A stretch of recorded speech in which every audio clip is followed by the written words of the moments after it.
ನನ್ನ ಪ್ರೀತಿ ಎಲ್ಲ ರೈತರಿಗೂ ನಮಸ್ಕಾರ. ALR ಫಾರ್ಮರ್ ಯೂಟ್ಯೂಬ್ ಚಾನಲ್ಗೆ ಸ್ವಾಗತ. ಇವತ್ತು ಚಿಕ್ಕಬಳ್ಳಾಪುರಿನ ಹೂವಿನ ರೇಟ್ಸ್ ಏನಂತ ನೋಡೋಣ ಬನ್ನಿ. ಈ ವಿಡಿಯೋ ನಿಮಗೆ ಇಷ್ಟ ಆದರೆ ಪ್ಲೀಸ್ ಒಂದು ಲೈಕ್ ಮಾಡಿ, ಸಪೋರ್ಟ್ ಮಾಡಿ.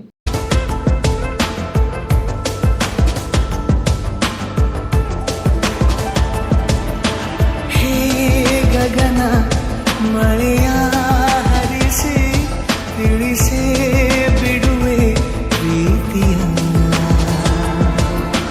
ಹೇ ಧರಣಿ ಆಗಿ ಕಳಿಸಿ ತಿಳಿಸಿ ಕೊಡುವೆ ಆಸೆಯನ್ನ. ನಾ ತಿಳಿಯೇ ತಿಳಿಸೋ ಬಗೆಯ ಪ್ರೀತಿ ಹೇಗೆ ಹೇಳುತ್ತಾರೋ, ಜಗದಲ್ಲಿ ಹೋಗಬೇಕು ಪಾಠಕ್ಕಾಗಿ ಅವರಲ್ಲಿ.